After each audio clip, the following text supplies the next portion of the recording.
Hello दोस्तों, नमस्कार। SM किसी चैनल में मैं आप सभी लोगों का दिल से बहुत बहुत स्वागत करता हूं। दोस्तों, इस वीडियो में हम लोग सिर्फ और सिर्फ एक ही कंपनी की बात करने वाले हैं एंड वो है जियो फाइनेंशियल सर्विसेज। यस, इस वीडियो की अगर हम लोग बात करें तो एक इंपॉर्टेंट खबर है, उसको तो हम लोग कवर करेंगे ही करेंगे, जिसके चलते आपको अपडेट यहाँ पे मिल जाएगा। एंड उसी के साथ साथ कल के दिन की बात करें, कल मतलब यस्टरडे की हम लोग बात करें, आपको पता ही होगा कि जियो फाइनेंशियल सर्विसेज के नंबर भी सामने आए थे। पहली बार हम लोग को नंबर्स देखने को मिले अलग से, क्योंकि इसके पहले वो कंपनी अलग से लिस्ट नहीं हुई थी। ठीक है, डीमर्ज होके अलग से लिस्ट नहीं हुई थी, इसलिए रिलायंस के अंदर ही उसके नंबर देखने को मिल जाते थे। तो इस वक्त हम लोग को अलग से नंबर भी देखने को मिले। तो नंबर्स को लेकर भी बहुत सारे लोगों में कन्फ्यूजन है, बहुत सारे लोगों ने अच्छे अच्छे डाउट्स भी यहाँ पे पूछे हैं। ठीक है, तो सारी चीज़ों को यहाँ पे मैं रिड्रेस करने की कोशिश करने वाला हूँ। तो जैसे मैंने कहा कि इस वीडियो को हम लोग दो पार्ट्स में डिवाइड करने वाले हैं। एक जो खबर है उसको भी कवर करेंगे, ठीक है, कि जियो फाइनेंशियल्स के बिजनेस की अगर हम लोग बात करें क्या क्या चीज़ें होने वाली है करके। एंड जैसे मैंने कहा कि एक जो नंबर्स के प्रति बहुत सारे लोगों को डाउट आ रहा है उसको भी सॉल्व करने की कोशिश करेंगे। तो चलिए, सबसे पहले अभी हम लोग आ जाते हैं जियो फाइनेंशियल्स के नंबर्स के ऊपर। ठीक है, अभी नंबर्स की बात करें तो कल के दिन मैंने तो इसके ऊपर डिटेल वीडियो बनाया था, आप सभी लोगों को पता ही होगा। डिटेल वीडियो मतलब हम लोग एक ओवरव्यू कर लेते हैं। ये मैं बहुत बार आपको बोल चुका, नंबर पढ़ना डिटेल में ये कोई 5-10 मिनट का काम तो बिल्कुल है नहीं। हम लोग इसको क्या करते हैं, एक ओवरव्यू कर लेते हैं। अच्छा ठीक है, ऐसा ऐसा नंबर है करके। आप चाहो तो इसको हाईलाइट्स भी बोल सकते हो। तो यहाँ पे आप देख सकते हो दोस्तों, जो नंबर्स होते हैं ना, वो हमेशा दो टाइप के आपको देखने को मिलेंगे। ठीक है, एक होते कंसोलिडेटेड नंबर, ये देखिए, ये है कंसोलिडेटेड नंबर, और इसके नीचे नीचे नीचे स्क्रॉल डाउन करके जाओगे आप, ठीक है, तो आपको एक और नंबर मिलेंगे। ये भी जियो के ही नंबर है, ये है स्टैंड अलोन नंबर। तो कल के दिन जो मैंने आपको कवर करके बताया था वो स्टैंड अलोन नंबर थे। ठीक है, एंड बहुत सारे लोग यहाँ पे जो नंबर्स को पढ़ रहे थे, मतलब ये जो स्टैंड अलोन नंबर्स में आप परफॉर्मेंस देखोगे कि 148 है, 214 है, 3 करोड़ के आसपास का हम लोग को रेवेन्यू देखने को मिल रहा है। प्रॉफिट की अगर हम लोग बात करें तो प्रॉफिट कितना नज़र आ रहा है, 88 के आसपास, 145 2 के आसपास नज़र आ रहा है। तो बहुत सारे लोगों ने सवाल भी यहाँ पे पूछा था, सर प्रॉफिट तो यहाँ पे 100% प्लस नज़र यहाँ पे आ रहा है और आप यहाँ पे 88 कहाँ से लेकर आ गए। तो दोस्तों, ये जो नंबर है ये स्टैंड अलोन नंबर है। ठीक है, आप जो नंबर यहाँ पे पढ़ रहे हो, ठीक है, हम लोग थोड़ा ऊपर ऊपर ऊपर आएंगे तो वो कौन से है, यस, वो कंसोलिडेटेड नंबर है। ठीक है, थोड़ा और टाइम लगेगा, किधर चला गया, एक सेकेंड। ठीक है, चलो मैंने ओपन कर ही लिया। ये देखिए, ये है कंसोलिडेटेड नंबर। तो ये नंबर्स को अगर आप पढ़ोगे, ठीक है, तो आपको ये जो आप जो सवाल पूछ रहे थे ना कि ये तो डबल हो गया, ये देखिए आपको यहाँ पे मिल जाएगा प्रॉफिट वाला फिगर 427 का, 450 का प्रॉफिट हो गया करके। ठीक है, ये वाला कॉलम नहीं पढ़ना है इसमें। क्यों नहीं पढ़ना है, क्योंकि आप देख सकते हैं यहाँ पे जो कंसोलिडेटेड नंबर है वो सिर्फ उन्होंने क्वार्टरली ही प्रोवाइड किया था। मतलब इस क्वार्टर, ये जो सितंबर था उसका एंड जून का, मतलब पिछले क्वार्टर का। उसके साइड में जो लिखा हुआ है वो हाफ ईयर मतलब ये Q1 प्लस Q2, ये दोनों का नंबर उन्होंने दिया था। तो इसीलिए इसको यहाँ पे कवर नहीं करना है।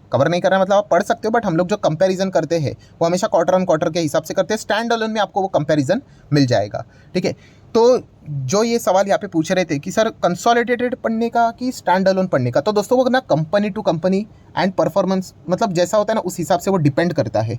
कुछ कंपनी में आप लोगों को कंसोलिडेटेड नंबर पढ़ने होते हैं, जैसा उनका बिजनेस का स्ट्रक्चर होता है उस हिसाब से, और कुछ कंपनीज के देखा गया तो स्टैंड अलोन पढ़ने होते हैं। मतलब आपको एग्जैक्टली अगर बिजनेस बोलते हैं ना, बिजनेस को देखकर हम लोग निवेश करते हैं ना, तो बिजनेस को अगर आपको समझना है यहाँ पे, तो अभी जियो फाइनेंस की बात करें यहाँ पे, तो स्टैंड अलोन के नंबर्स को हम लोगों ने थोड़ा सा ज़्यादा पढ़ा है। वैसे तो देखा गया, मैंने कल के दिन ही वीडियो में आपको बता दिया था कि इनके नंबर्स को मतलब डिटेल में जाने की कोई सेंस की बात बनती नहीं, क्योंकि अभी तक इनका जो मेन बिजनेस है वो स्टार्ट नहीं हुआ है। ये ऊपर से छोटा मोटा मतलब बोलते हैं ना बिजनेस यहाँ पे चल रहा है। जो मेन बिजनेस है इनका इंश्योरेंस का, AMC का, ठीक है, ब्रोकिंग का, ठीक है, डेबिट कार्ड का, ये सारे बिजनेस उनके बाद में यहाँ पे स्टार्ट होने वाले हैं। वो वर्किंग प्रोग्रेस चल रहा है। ठीक है, ये सारी चीज़ स्टार्ट करने के लिए टाइम लगता है, तो अभी तक ये शुरुआत ही हुई नहीं है। बट अगर देखा गया तो कंसोलिडेटेड नंबर्स की अगर हम लोग बात करें तो यहाँ पे आप चेक कर सकते हो दोस्तों कि होता क्या है। यहाँ पे आप देख सकते हो कि ये इतने ज़्यादा बड़े चढ़कर हम लोग को क्यों देखने को मिल जाते हैं, क्योंकि इसमें हमें डिविडेंड इनकम देखने को मिल जाता है। ठीक है, डिविडेंड इनकम आप देख सकते हैं, पिछले टाइम तो नहीं था और इस वक्त हम लोग को वो देखने को मिल रहा है। तो इसके चलते क्या होता है कि नंबर्स ज़्यादा हम लोग को हायर लेवल के देखने को मिल जाते हैं। एंड जियो फाइनेंशियल सर्विसेज की बात करें, अभी ये कंपनी है क्या, फाइनेंशियल सर्विस प्रोवाइड करने वाली कंपनी है। इन्वेस्टमेंट से रिलेटेड हम लोग यहाँ पे इसको उस हिसाब से स्टडी यहाँ पे नहीं करना चाहिए। मतलब इन्वेस्टमेंट के हिसाब से, मतलब चलो मैं आपको एक कंपनी दिखाता हूँ। तो दोस्तों देखिए, ये कंपनी, इसका नाम है टाटा इन्वेस्टमेंट कॉर्पोरेशन लिमिटेड। अभी ये जो कंपनी है ना, इसका बिजनेस समझो तो टाटा इन्वेस्टमेंट, ये जो कंपनी है इसका प्राइमरी बिजनेस ही क्या है कि बाकी जो लिस्टेड और अनलिस्टेड इक्विटीज़ है ना उसमें निवेश करना, डिबेंचर्स में निवेश करना, म्यूचुअल फंड में निवेश करना, ठीक है। एंड इसी से रिलेटेड अगर यहाँ पे इन्वेस्टमेंट कैटेगरीज की बात करें तो इस कंपनी में जो डिविडेंड इनकम यहाँ पे आता है वो इसको हम लोग as a business income treat यहाँ पे कर सकते हैं। बट अगर हम लोग जियो फाइनेंशियल सर्विसेज की अगर हम लोग यहाँ पे बात करें, ठीक है, तो जियो फाइनेंशियल क्या है, तो ये एक एनबीएफसी है, नॉन डिपॉजिट टेकिंग एनबीएफसी हम लोग को देखने को यहाँ पे मिल जाती है। एंड एनबीएफसी की अगर हम लोग यहाँ पे बात करें, जैसे कि मैं नाम भी आप लोगों को बहुत बार बोल चुका हूँ, क्या नाम है, जियो फाइनेंशियल सर्विसेज। तो फाइनेंशियल सर्विसेज का काम यहाँ पे इन्वेस्टमेंट करके जो हम लोगों को डिविडेंड जो यहाँ पे मिलता है, ये उनका कोर काम होता नहीं है। फाइनेंशियल सर्विसेज का काम क्या होता है, बजाज फाइनेंस का काम क्या है, हाँ, लोन देना यहाँ पे जो भी इंटरेस्ट रहता है और ज़्यादा से यहाँ पे वसूल कर लेना, ठीक है, ये उनका काम होता है। जैसे कि आपको पता है एएमसी सर्विसेज प्रोवाइड करना, म्यूचुअल फंड की सर्विसेज प्रोवाइड करना, ठीक है, डेबिट कार्ड, क्रेडिट कार्ड की अगर हम लोग बात करें, अलग अलग फाइनेंस सेक्टर में यहाँ पे एंटर कर सकते हैं, ये इनका मेजर काम होता है। तो इसीलिए अगर हम लोग यहाँ पे जो कंसोलिडेटेड नंबर्स पढ़ेंगे, ठीक है, इनमें इनको क्या मिल गया, इनको इस वक्त डिविडेंड मिल गया, आप चेक कर सकते हो 216 करोड़ का, जो कि लास्ट टाइम नहीं था। इसलिए हम लोगों को क्या मिलेगा, लास्ट टाइम 400 करोड़ था, ठीक है, उसमें भी अगर आप 200 करोड़ ऐड कर देते तो भी आपको ये 600 देखने को मिलते थे। या फिर आप इस 600 में से क्या कर दो, डिविडेंड को हटा दो, क्योंकि डिविडेंड मेन जो बिजनेस जो रहता है दोस्तों, वो उस हिसाब से तो हम लोग इसको यहाँ पे नहीं देखते हैं, ठीक है। तो इसीलिए यहाँ पे देखा गया तो स्टैंड अलोन को हम लोगों ने ज़्यादा यहाँ पे प्रेफरेंस यहाँ पे दिया था। इसलिए आप देख सकते हो कि नंबर्स इतने शानदार दिखने के बावजूद भी, शानदार मतलब कंसोलिडेटेड नंबर 100% जंप देखने के बावजूद, डबल हो गया करके भी इतना हम लोग को जंप स्टॉक में देखने को यहाँ पे नहीं मिला। तो ये इसके पीछे का मेजर रीज़न हम लोग को देखने को यहाँ पे मिल रहा था। एंड यूजुअली ऐसे जो डिविडेंड इनकम यहाँ पे होते हैं, ह्यूज इनकम, ये बार बार रिकरिंग नहीं होती, ये वन टाइम कभी हम लोग को देखने को यहाँ पे मिल जाते हैं, ठीक है। वरना अगर आप थोड़ा सा प्रॉपरली अगर इन चीज़ों को पढ़ने भी जाओगे, थोड़ा सा कॉमन सेंस लगा दो कि कंपनी का टोटल इनकम कितना है, लगभग 600 करोड़ के आसपास, ठीक है। बट कंपनी का अगर आप प्रॉफिट देखोगे तो प्रॉफिट तो आपको 668 करोड़ का देखने को मिल रहा है। मतलब आप समझ रहे हैं, यहाँ पे 600 करोड़ का रेवेन्यू, बट प्रॉफिट उससे भी ज़्यादा। मतलब ये जो कंसोलिडेटेड नंबर्स थे उसमें बहुत सारे हम लोग को एडजस्टमेंट भी देखने को मिले थे। Share of profit, associate and जो जेवी का भी एडजस्टमेंट रहता है, वो भी हम लोग को देखने को मिला। इसीलिए ये नंबर हम लोग को ज़्यादा हायर लेवल के देखने को मिल रहे थे। सो इसीलिए स्टैंड अलोन के हम लोगों ने क्या किए थे, उसको थोड़ा बहुत स्टडी यहाँ पे किया था। बट जैसे मैंने कहा कि उसमें भी कुछ ज़्यादा स्टडी करने के लिए नहीं, क्योंकि इनके एक्चुअल बिजनेस स्टार्ट होना अभी भी यहाँ पे बाकी है। तो सिर्फ हम लोगों ने ऊपर से इसको यहाँ पे रिव्यू किया था। तो जेएफएस का जो एक्चुअल बिजनेस है वो भविष्य में स्टार्ट होगा और उसके बाद ये ज़बरदस्त बाजार में एंट्री करेंगे और अच्छा खासा बिजनेस करेंगे। ये दाव बहुत सारे लोग क्या कर रहे हैं, इस हिसाब से एनालिस करके यहाँ पे इसमें पैसा लगाने की कोशिश यहाँ पे कर रहे हैं। तो ये जो नंबर देखने को यहाँ पे मिले हैं, तो इसके पीछे का ये रीज़न हम लोग को देखने को यहाँ पे मिल रहा है, ठीक है। तो याद रखना, ये जब भी हम लोग को इस प्रकार का नज़ारा देखने को मिलेगा कभी Q2 में, तो Q2 में कंसोलिडेटेड, याद रखना इस कंपनी को हमेशा Q2 में एक अच्छा खासा डिविडेंड यहाँ पे मिलेगा ही मिलेगा, जहाँ से इन्होंने इन्वेस्टमेंट करके यहाँ पे रखा हुआ है उस हिसाब से। तो हमेशा Q2 के कंसोलिडेटेड नंबर आपको हायर लेवल के ही देखने को मिलेंगे। तो ये पॉइंट को भी आप लोगों ने थोड़ा बहुत नोट करके यहाँ पे रखना है। तो इसीलिए हम लोग देख सकते हैं दोस्तों, नंबर इतने अच्छे देखने के बावजूद, अच्छे मतलब कंसोलिडेटेड के हिसाब से हम लोग बात करें, हमें 1.5% की गिरावट देखने को यहाँ पे मिली है। इसमें भी कोई बड़ी बात नहीं दोस्तों, ये नॉर्मली यहाँ पे चीज़ें चल रही है। 1% ऊपर जाएगा, नीचे जाएगा, 200 जाएगा, 300 जाएगा, ये चलता रहेगा, ठीक है। मेजर इनका जो बिजनेस है वो भविष्य में स्टार्ट यहाँ पे होने वाला है। इसी से रिलेटेड कुछ अपडेट्स भी हम लोग को देखने को मिले थे।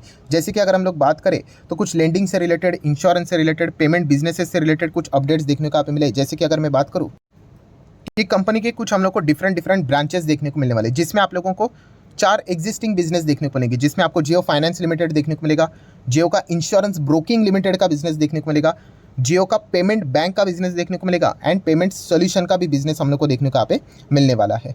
प्लस आप सभी लोगों को पता है ये एएमसी बिजनेस, जो कि असेट मैनेजमेंट की बात करें तो वहाँ पे तो जॉइंट वेंचर है ब्लैक रॉक के साथ, दुनिया की नंबर 1 कंपनी, सब मतलब बोलते हैं ना मैक्सिमम पैसा इन्हीं के पास ही सब कुछ हम लोग को देखने को यहाँ पे मिल जाता है।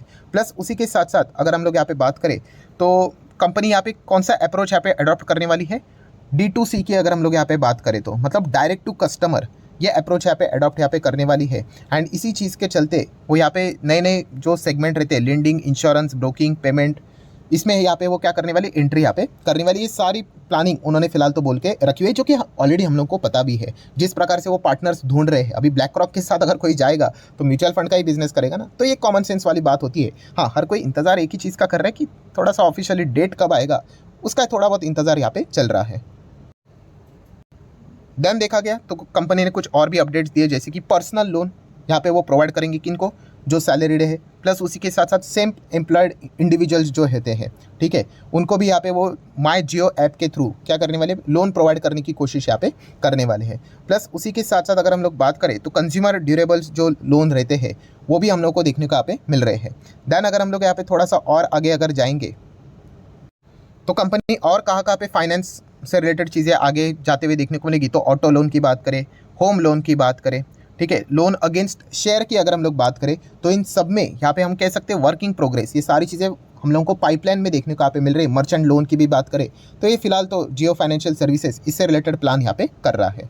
अभी अगर हम लोग इनके इंश्योरेंस ब्रोकिंग की बात करें, ठीक है, तो उन्होंने यहाँ पे फिलहाल तो बताया हुआ है कि लगभग 24 इंश्योरेंस कंपनी के साथ वो पार्टनर यहाँ पे होने वाले हैं, ठीक है। एंड इस चीज़ के चलते जितने भी ऑफर्स वो इंश्योरेंस में अवेलेबल होते हैं, लाइक लाइफ की बात करें, जनरल इंश्योरेंस की बात करें, हेल्थ की बात करें, ऑटो की बात करें, ये सारे टाइप के जो इंश्योरेंस है वो यहाँ पे प्रोवाइड करने की कोशिश यहाँ पे करने वाले हैं। देन दोस्तों नेक्स्ट अगर हम लोग बात करें तो आप यहाँ पे देख सकते हो कंपनी ने क्या भी बोला है, देखिए यहाँ पे कि वो साउंड बॉक्स भी रहता है ना, हाँ, उसको भी यहाँ पे वो लॉन्च करने वाले। हाँ, फिलहाल अभी वो पायलट स्टेज में, पायलट मतलब एक्सपेरिमेंट यहाँ पे चीज़ें चल रही, मतलब रेडी हो चुका है, बट यस उसको एक टेस्ट कर रहे हैं, आप ऐसा भी यहाँ पे बोल सकते हो। और जल्द से जल्द वो भी सारी चीज़ें हम लोग को लॉन्च भी होते हुए देखने को यहाँ पे मिलने वाली है। तो आप इससे मुझे एक कमेंट सेक्शन में ये बात बता दो, ये जो साउंड बॉक्स वाला जो ये चीज़ें लॉन्च होने वाली है जियो फाइनेंशियल सर्विसेज के चलते, बताओ वो किसको टक्कर देगा। बहुत सिंपल सा सवाल यहाँ पे मैंने पूछा है, कोई रॉकेट साइंस की यहाँ पे ज़रूरत नहीं है। एंड उसी के साथ साथ अगर देखा गया तो वो प्लान कर रहे डेबिट कार्ड के बिजनेस में भी। ये पहले इससे रिलेटेड हम लोग को चीज़ें पता नहीं थी, ये इस वक्त के नंबर के साथ साथ प्रेजेंटेशन जो प्रोवाइड किया है उससे हम लोग को ये पता चला कि ये डेबिट कार्ड में भी एंटर यहाँ पे कर रहे करके। मतलब जितना भी फाइनेंस से रिलेटेड सारे लेफ्ट राइट अवेलेबल है ना, सब में हम लोग को जियो फाइनेंशियल सर्विसेज यहाँ पे आते हुए देखने को यहाँ पे मिलने वाला है। तो ये भी एक पॉइंट हम लोग को देखने को यहाँ पे फिलहाल तो मिल रहा है। सो ठीक है दोस्तों, जैसे मैंने कहा था कि दो इंपॉर्टेंट हम लोग को अपडेट्स मतलब देखा गया तो एक अपडेट था और एक जो सेकंड मैक्सिमम जो बिगनर्स जो थे उनको ये डाउट यहाँ पे आता है वो भी सॉल्व करने की यहाँ पे कोशिश की है कि इतने अच्छे नंबर के बावजूद भी गिरावट क्यों। क्योंकि येस वन टाइम जो हम लोग को डिविडेंड देखने को यहाँ पे मिला है 200 करोड़ का, ठीक है, वो एक्चुअल में देखा गया तो बिजनेस में इसको एज ए ज़्यादा कंसिडर यहाँ पे नहीं करते हैं, ठीक है। इसी चीज़ के चलते हम लोग को गिरावट देखने को यहाँ पे मिली है। हाँ, यही चीज़ अगर उनको बाकी बिजनेसेस से अगर ऐसे 200 करोड़ 300 करोड़ आना स्टार्ट हो जाएंगे तो मार्केट इसको ज़रूर थम्स अप यहाँ पे ज़रूर देगा। अब ये होगा कब होगा ये तो भविष्य की यहाँ पे बात है, एक एक चीज़ वो ऑफिशियली यहाँ पे लॉन्च करेंगे तब देखने वाली बात यहाँ पे रहने वाली है। अभी तक अगर देखा गया जियो फाइनेंशियल सर्विसेज ये बस एक ही चीज़ के चलते यहाँ पे चल रहा है। किस चीज़ के चलते? जियो के नाम के चलते, मुकेश अंबानी के चलते, रिलायंस के चलते। हाँ, डेफिनेटली उनकी टीम भी है, बहुत ही ऑन पेपर टीम बहुत ही सॉलिड है, ज़बरदस्त है, वेल एक्सपीरियंस मैनेजमेंट है। तो बहुत सारे लोगों को उम्मीद है कि जेएफएस आने वाले समय में एकदम ज़बरदस्त परफॉर्मेंस यहाँ पे दे सकता है करके।